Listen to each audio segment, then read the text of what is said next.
Good evening दोस्तों। आज हम लोग पढ़ने वाले हैं क्लास 8 का एक्सरसाइज 2.2 जो कि है एक चर वाले रैखिक समीकरण। तो चलिए दोस्तों, हम लोगों ने अभी तक में एक्सरसाइज 2.2 का 6 नंबर तक का सवाल हल कर लिया है। आज हम लोग 7 से फिर आगे पढ़ने वाले हैं। तो चलिए देखते हैं कि 7 नंबर में क्या सवाल दिया हुआ है। 7 नंबर में है कि पिता ने अपने 3 संतानों के बीच अपनी संपत्ति का बंटवारा 1:2:3 के अनुपात में करता है और अपने लिए 1 लाख रुपया रखता है। यदि उसकी कुल संपत्ति 2,50,000 रुपये है तो प्रत्येक संतान को हिस्से के रूप में क्या मिला। मतलब कि उसके पास टोटल संपत्ति जो है दोस्तों वो कितने की है, 2,50,000 की। ठीक है दोस्तों, तो इसे हम इस तरह से लिख सकते हैं 2,50,000। ठीक है, ये जो है ये कुल संपत्ति है, यानी उसके पिता के पास जो है 2,50,000 की संपत्ति है। ठीक है, और इसी में से जो है वो अपने 3 बेटे को, मान लीजिए उसका तीनों बेटा है A, B और C, तो उसमें जो है वो संपत्ति को बांटता है 1:2:3 के अनुपात में, और अपने लिए भी संपत्ति जो है वो 2,50,000 में इतना बांट देता है और अपने लिए बचा के रखता है। उसका पिता जो है वो अपने लिए बचा के रखता है दोस्तों 1 लाख रुपये। ठीक है,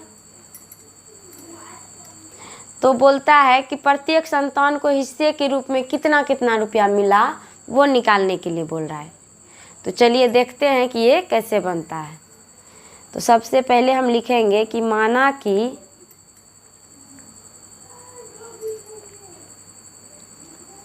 तीनों संतानों के बीच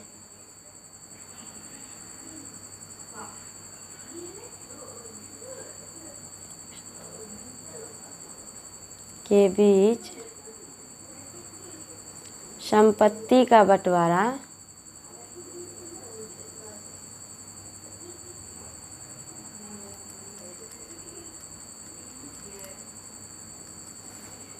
वन एक्स, 2x और 3x के रूप में हुआ है। यानी जो है पहले बेटे को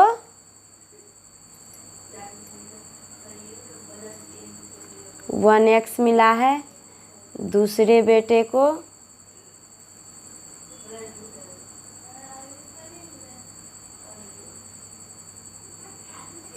2x मिला है और तीसरे बेटे को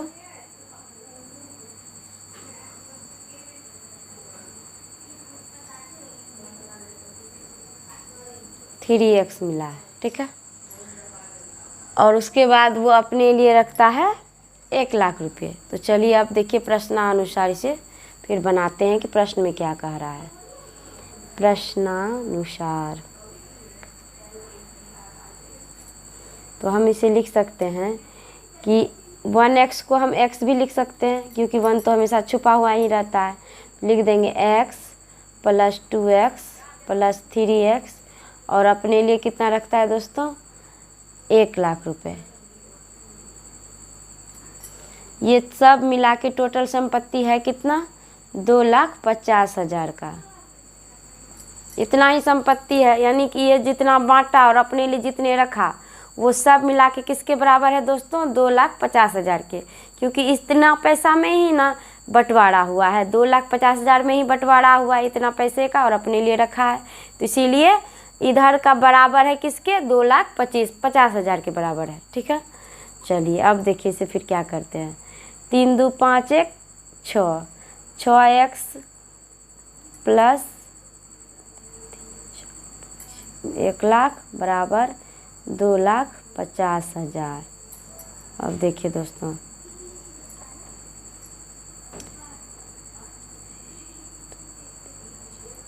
ये देखिए दोस्तों, इधर जो प्लस में है 1 लाख वो बराबर के इधर आके क्या हो जाएगा, माइनस। तो क्या हो जाएगा, इतना हो जाएगा।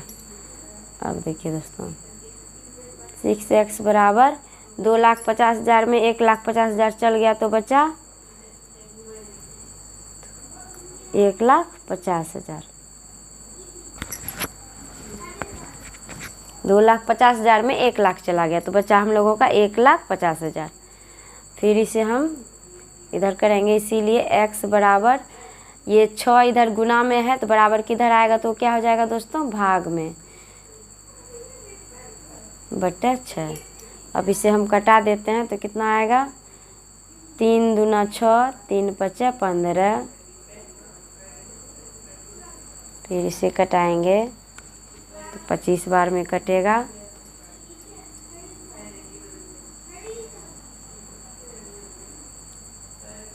यानी x बराबर कितना निकला दोस्तों, 2,50,000। तो अब बोल रहा है प्रत्येक संतान को हिस्से के रूप में क्या मिला। तो हमने पहले बेटे को कितना माना है दोस्तों, x। पहले बेटे को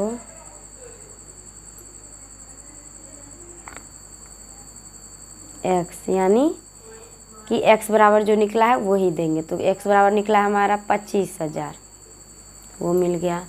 अब है दूसरे बेटे को,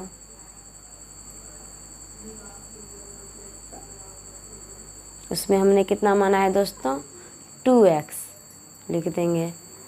तो 2 गुना x का मान निकला है 25,000 तो वो कर देंगे, यानी 25 दूना 50 और ये 30, यानी दूसरे बेटे को जो है वो 50,000 मिला है। अब देखिए दोस्तों फिर तीसरे बेटे को, उसे हमने माना है 3x तो लिख देंगे, यानी 3 गुना x का मान है 25,000 वो लिख देंगे।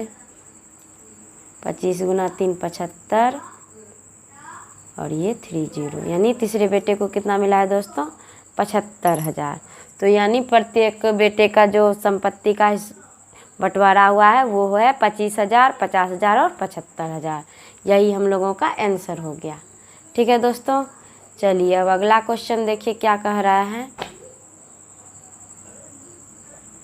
क्वेश्चन नंबर 8 बोल रहा है दोस्तों कि 11 के लगातार 3 गुणजों का योग 231 है तो उन्हें ज्ञात कीजिए। गुणज यानी जैसे कि कोई भी पहाड़ा है तो जो गुणज यानी कि उससे जो भाग लग जाए, पूरा पूरा कट जाए। जैसे कि 3 का गुणज बोलेंगे तो उसमें जो है उसी का लगातार जो पहाड़ा आ गया, जैसे 3, 3 दूना 6, 3 तिया 9, 3 चौक 12, 3 पचे 15, ये जो आ रहा है ये हमारा क्या हो गया, गुणज हो गया 3 का। तो उसी तरह 11 का गुणज क्या हो जाएगा। तो हमें तो ये पता नहीं है कि वो गुणज 11, 22, 33 है, ये लगातार है, या फिर 55, 66, 77 है, ये तो पता नहीं है। इसीलिए हम उसे मान लेंगे। तो क्या करेंगे दोस्तों, माना कि पहला गुणज,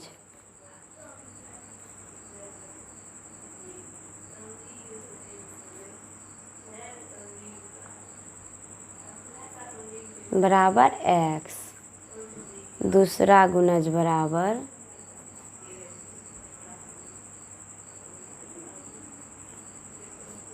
x प्लस 11, क्योंकि जितना है उसी में फिर उसको 11 को जोड़ लेंगे, क्योंकि 11 का गुणज पूछ रहा है। आप मान लीजिए जैसे दोस्तों हम 3 का गुणज बोल रहे हैं, तो पहला गुणज अगर 3 है तो इसी में हम फिर अगर 3 को जोड़ देते हैं तो हमारा दूसरा गुणज निकल रहा है।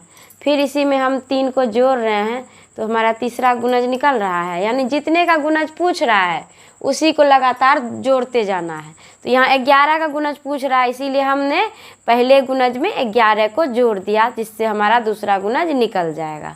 ठीक है दोस्तों, चलिए अब फिर हम तीसरा गुणज अगर मानते हैं तो क्या हो जाएगा, तीसरा गुणज बराबर x प्लस 11 प्लस फिर 11 कर देंगे, यानी x प्लस 22। ये हमारा क्या हो जाएगा, 22। तो चलिए दोस्तों अब फिर देखिए प्रश्नानुसार क्या बोल रहा है। प्रश्नानुसार तो बोल रहा है कि लगातार 3 गुणजों का योग 231 है। तो हमारा तीनों गुणज तो हमने मान लिया, अब इसका योग करेंगे तो x प्लस 11 फिर x प्लस 22, इसका योग कितना है दोस्तों 231। तो हमने लिख दिया। अब देखिए दोस्तों 1 2 3 3x है तो 3x लिख देंगे। फिर 22 जोड़ 11 तो हो गया 33 बराबर 231। फिर 3x बराबर, ये 33 जो है इधर प्लस में है, बराबर के उधर आएगा तो माइनस में हो जाएगा, तो 33 लिख देंगे। फिर 3x बराबर 231 में 33 चला गया दोस्तों, तो हो जाएगा 198। इसीलिए x बराबर 198/3। अब इसे हम कटा देंगे, ये 3 इधर गुना में था, इधर आया तो भाग में हो गया। 3 छाके 18, 3 छाके 18, यानी पहला गुणज जो है हमारा x है,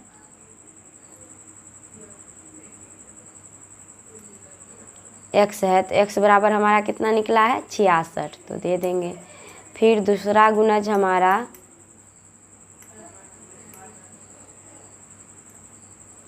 x प्लस 11 है, तो 66 प्लस 11 बराबर 77। फिर तीसरा गुणज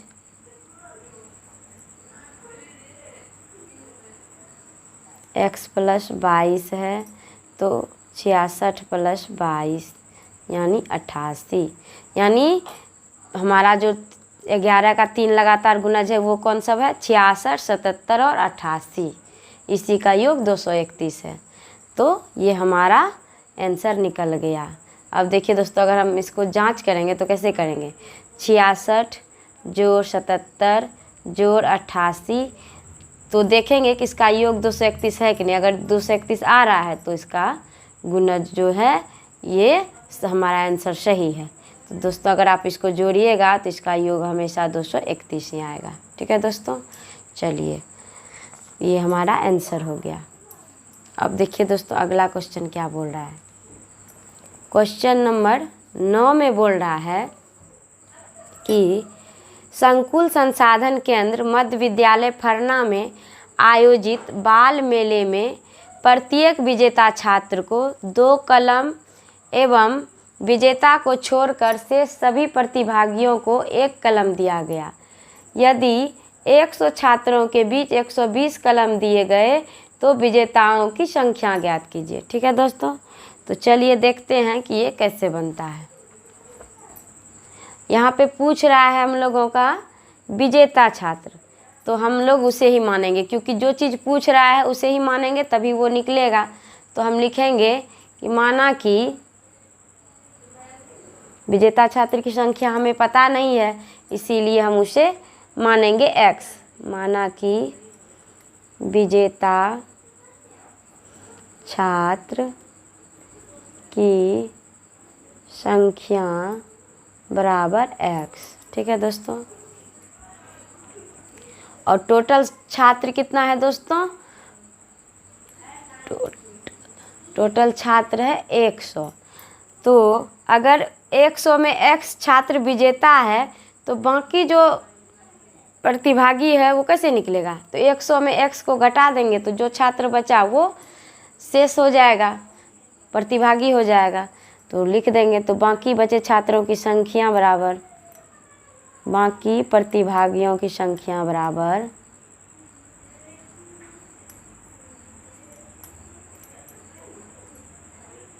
टोटल में विजेता छात्र को घटा देंगे तो वो बाकी प्रतिभागियों की संख्या निकल जाएगी। तो टोटल हमारा 100 है, 100 में हमने x को घटा दिया तो जो बचा वो बाकी प्रतिभागी हो जाएगा। ठीक है दोस्तों, चलिए अब देखिए प्रश्नानुसार क्या बोल रहा है। प्रश्नानुसार बोल रहा है कि जो विजेता छात्र है उसे 2 कलम दिया गया, तो यानी एक विजेता छात्र को 2 कलम दिया गया और टोटल विजेता छात्र x है, तो उसमें क्या करेंगे 2 को गुना कर देंगे तो उतना कलम दिया गया, तो 2 गुना x कुल कलम निकल जाएगा हमको। क्योंकि एक विजेता छात्र को 2 कलम मिलता है तो x विजेता छात्र को तो 2 गुना x। ठीक है दोस्तों। फिर बोल रहा है कि जो शेष प्रतिभागी था उसे मिला था 1 कलम, तो शेष प्रतिभागी तो हमारा 100 माइनस x है, तो अब हम इसे क्या करेंगे, 100 माइनस x को, उसे 1 कलम मिला है एक प्रतिभागी को, तो टोटल प्रतिभागी हमारा है 100 माइनस x, तो उसमें से हम एक को गुना कर दिए उसमें, तो हमारा शेष बचे प्रतिभागियों की कलम की संख्या निकल जाएगी। ठीक है दोस्तों। चलिए, और टोटल कलम कितना है दोस्तों, 120, यानी विजेता छात्र को जो कलम मिला और शेष प्रतिभागियों को जो टोटल कलम मिला, वो दोनों को अगर मिला देंगे तो वो हमारा 120 के बराबर आ जाएगा, इसीलिए हमने दोनों को बराबर कर दिया है। ठीक है दोस्तों। चलिए अब इसे देखते हैं ये कैसे बनता है। 2 गुना x 2x प्लस 1 गुना 100 ही हो जाएगा, और 1 गुना x ही हो जाएगा, फिर 120। 2x में 1 x चला गया तो बच गया x प्लस 100 बराबर 120। x बराबर 100 इधर प्लस में है, बराबर के उधर जाएगा तो माइनस में हो जाएगा, तो क्या हो जाएगा 120 माइनस 100। ठीक है दोस्तों। चलिए, इसीलिए x बराबर 120 में 100 चला गया तो 20 बचा, यानी विजेता छात्र की ही संख्या पूछ रहा था, तो विजेता छात्र को हमने x माना था, तो x बराबर हमारा 20 आया, तो हम क्या लिखेंगे, इसीलिए विजेता छात्र की संख्या बराबर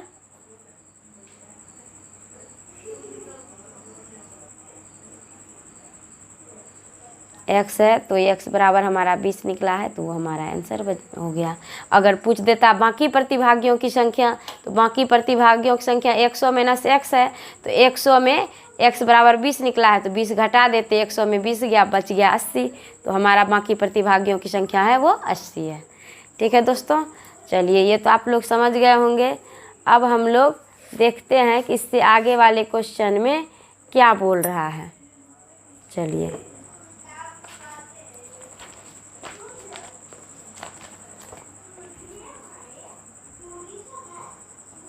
क्वेश्चन नंबर 10।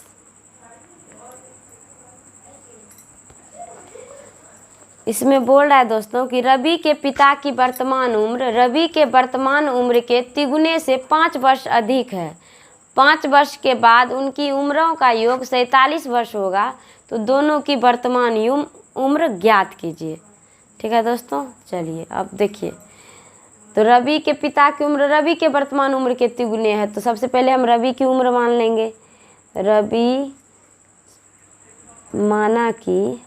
माना रवि की उम्र बराबर, हमें पता नहीं है इसीलिए हम उसे x मान लेंगे। ठीक है।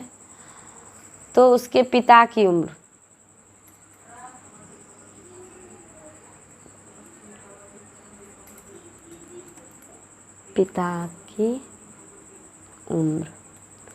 तो कितना है, रवि की उम्र जितना है उससे तिगुना है, तो 3 गुना इससे कर देंगे, और तिगुना से 5 वर्ष अधिक है तो उसमें फिर 5 जोड़ देंगे। रवि की उम्र से तिगुना से 5 वर्ष अधिक है, तो तिगुना यानी 3 गुना है, तो 3 गुना x कर दिए, फिर 5 वर्ष अधिक है तो उसमें 5 को जोड़ दिए। अगर कम रहता तो घटा देते, लेकिन यहाँ पे अधिक है इसीलिए उसे 5 हम जोड़ दिए। ठीक है। अब देखिए दोस्तों, फिर बोल रहा है कि 5 वर्ष बाद दोनों की उम्रों का योग, तो सबसे पहले 5 वर्ष बाद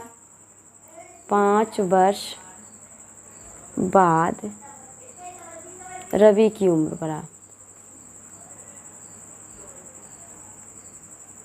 तो 5 वर्ष बाद बोल रहा है इसीलिए फिर उसमें हम x प्लस 5 कर देंगे। अगर पहले बोलता तो x माइनस 5 कर देते, लेकिन यहाँ बाद बोल रहा है तो 5 साल उसमें जुट जाएगा। फिर 5 वर्ष बाद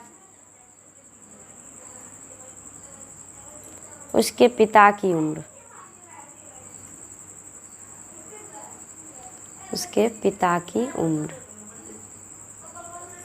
तो क्या हो जाएगा, उसके पिता की वर्तमान उम्र अभी कितनी है, 3x प्लस 5 है, और इसमें फिर 5 वर्ष बाद जोड़ना है तो फिर से इसमें 5 वर्ष जोड़ देंगे। ठीक है, तो क्या हो जाएगा दोस्तों 3x + 10 ये हो जाएगा। चलिए अब देखिए प्रश्नानुसार क्या बोल रहा है।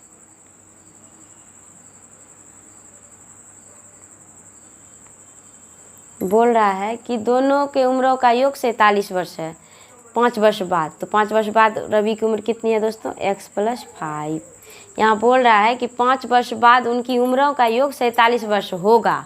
तो 5 वर्ष बाद जो है रवि की उम्र है x + 5 और फिर उसके पिता की उम्र है 3x + 10। तो दोनों की उम्रों का योग, तो योग यानी जोड़, तो दोनों की उम्रों का जोड़ कर दिए।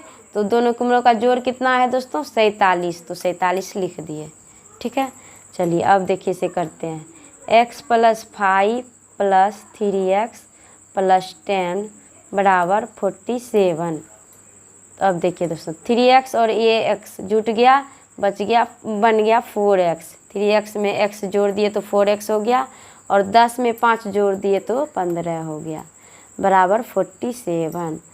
फिर 4x = 47, ये 15 इधर प्लस में है, बराबर को उधर जाएगा तो माइनस में हो जाएगा -15। तो 4x = 7 में से 5 गया 2, 4 में से 1 गया 3, इसीलिए x = 32। ये 4 इधर गुना में है तो इधर आएगा तो भाग हो जाएगा, तो 4 × 8 = 32। तो दोनों का वर्तमान उम्र बोल रहा है ज्ञात करने। तो रवि की वर्तमान उम्र कितनी है दोस्तों, रवि की वर्तमान उम्र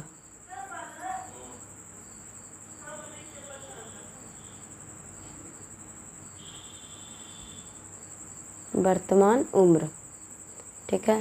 तो रवि की वर्तमान उम्र हमने कितना माना है दोस्तों x माना है। तो x माना है तो x = 8 निकला है। तो उसकी वर्तमान उम्र कितनी हो गई 8 वर्ष। ठीक है, फिर उसके पिता की वर्तमान उम्र, पिता की वर्तमान उम्र कितना है दोस्तों 3x। रवि के पिता की वर्तमान उम्र है 3x + 5।